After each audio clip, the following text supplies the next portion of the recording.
ನಮಸ್ತೆ ಸ್ನೇಹಿತರೆ, ನಾನು ಇವತ್ತಿನ ವಿಡಿಯೋದಲ್ಲಿ ನಿಮಗೆ ಡಿಜಿಲಾಕರ್ ಆ್ಯಪ್ ಬಗ್ಗೆ ಮಾಹಿತಿ ನೀಡಲು ಬಂದಿದ್ದೇನೆ.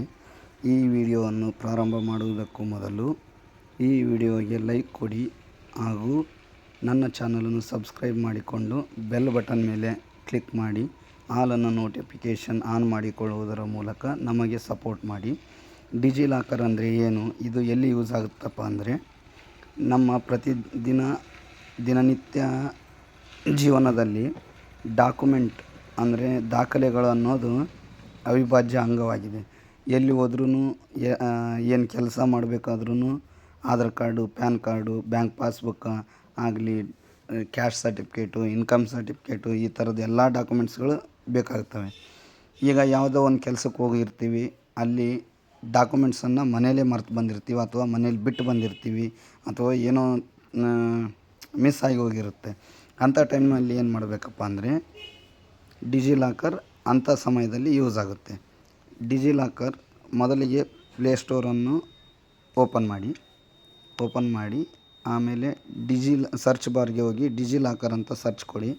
ಎರಡನೇ ಆ್ಯಪು ಇದು ನಿಮ್ಮ ಹತ್ರ ಪ್ರೀವಿಯಸ್ ಆಗಿ ಇನ್ಸ್ಟಾಲ್ ಆಗಿದ್ದರೆ ಓಕೆ, ಇನ್ಸ್ಟಾಲ್ ಆಗಿಲ್ಲಪ್ಪ ಅಂದರೆ ಓಪನ್ ಕೊಡಿ. ಈ ಆ್ಯಪು ನ್ಯಾಷನಲ್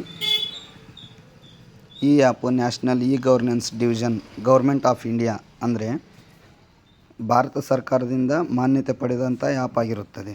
ಇದರಲ್ಲಿ ಯಾವುದೇ ರೀತಿಯ ತೊಂದರೆಗಳು ಇರುವುದಿಲ್ಲ. ಓಪನ್ ಕೊಟ್ಟ ಮೇಲೆ ಈ ರೀತಿ ಹೋಮ್ ಪೇಜ್ ಬರುತ್ತೆ. ಇವಾಗ ಏನು ಮಾಡಬೇಕಪ್ಪ ಅಂದರೆ ಇಲ್ಲಿ ಹೋಮ್ ಪೇಜು ಇಶ್ಯೂಡ್ ಅಂತ ಇದೆಯಲ್ಲ, ಇಶ್ಯೂಡ್ ಮೇಲೆ ಕ್ಲಿಕ್ ಮಾಡಿ. ಇಲ್ಲಿ ಎಲ್ಲ ಥರದ ಡಾಕ್ಯುಮೆಂಟ್ಸ್ ನೀವು ಇಲ್ಲೇ ಸ್ಟೋರ್ ಆಗಿರುತ್ತವೆ. ಇವಾಗ ಏನು ಮಾಡಬೇಕು, ನಮಗೆ ಆಧಾರ್ ಕಾರ್ಡ್ ಬೇಕಂದಮೇಲೆ ಆಧಾರ್ ಕಾರ್ಡ್ ಮೇಲೆ ಕ್ಲಿಕ್ ಮಾಡಿದರೆ ನಮ್ಮದು ಆಧಾರ್ ಕಾರ್ಡ್ ಓಪನ್ ಆಗುತ್ತೆ. ಇಲ್ಲಿ 3 ಡಾಟ್ಸ್ ಮೇಲೆ ಕ್ಲಿಕ್ ಮಾಡಿ ವೇವ್ PDF ಅಂದರೆ ಇಲ್ಲಿ ನಿಮ್ಮ ಆಧಾರ್ ಕಾರ್ಡು ಓಪನ್ ಆಯಿತು. ಇದು ಬೇಕಂದರೆ ಇಲ್ಲಿ ಬ್ಲೂ ಕಲರ್ ಇದೆಯಲ್ಲ, ಈ ಬಟನ್ ಮೇಲೆ ಕ್ಲಿಕ್ ಮಾಡಿದರೆ ಆಧಾರ್ ಕಾರ್ಡ್ ನಿಮ್ಮದು ಡೌನ್ಲೋಡ್ ಆಗಿರುತ್ತದೆ. ಬ್ಯಾಕ್ ಬನ್ನಿ. ಕ್ಯಾಸ್ಟ್ ಸರ್ಟಿಫಿಕೇಟ್ ಬೇಕಂದರೆ ಕ್ಯಾಸ್ಟ್ ಸರ್ಟಿಫಿಕೇಟ್, ಇದು ವೇವ್ ಓನ್ಲಿ ಅಂತ ಇದೆ. ಕ್ಯಾಸ್ಟ್ ಸರ್ಟಿಫಿಕೇಟ್ ಆಗಿರ್ಬೋದು. ಇದು ನಮ್ಮದು 10th ಮಾರ್ಕ್ಸ್ ಕಾರ್ಡ್ ಆಗಿರುತ್ತದೆ. ಇದು 12th marks card, Covid vaccination certificate, income certificate,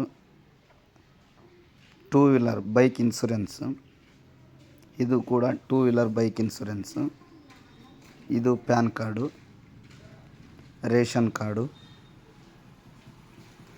2 wheeler RC card, ಇದು ಕೂಡ 2 wheeler RC card, 4 wheeler RC card. ಈ ಥರ ಎಲ್ಲ ಥರದ ಡಾಕ್ಯುಮೆಂಟು ನಾನು ಇಲ್ಲಿ 13 ಡಾಕ್ಯುಮೆಂಟ್ಸನ್ನು ಇದರಲ್ಲಿ ಸ್ಟೋರ್ ಮಾಡಿರುತ್ತೇನೆ. ಇವು ಯಾವ ಥರದ ನಿಮಗೆ ಡಾಕ್ಯುಮೆಂಟ್ಸ್ ಬೇಕಾಗುತ್ತೆ ಎಮರ್ಜೆನ್ಸಿಯಾಗಿ ಯೂಸ್ ಮಾಡ್ಕೋಬೋದು. ಇದನ್ನು ಯಾವ ಥರ ಕ್ರಿಯೇಟ್ ಮಾಡೋದು, ಯಾವ ಥರ ಈ ಆ್ಯಪಲ್ಲಿ ನಿಮ್ಮ ಡಾಕ್ಯುಮೆಂಟ್ಸನ್ನು ಸ್ಟೋರ್ ಮಾಡೋದು ಅನ್ನೋದನ್ನು ಪಾರ್ಟ್ 2 ವಿಡಿಯೋದಲ್ಲಿ ಹೇಳ್ಕೊಡ್ತೇನೆ.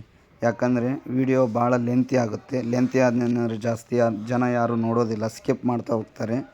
ಅದು ಸ್ಕಿಪ್ ಮಾಡ್ತಾ ಹೋದರೆ ನಿಮಗೂ ಕೂಡ ಅರ್ಥ ಆಗಲ್ಲ.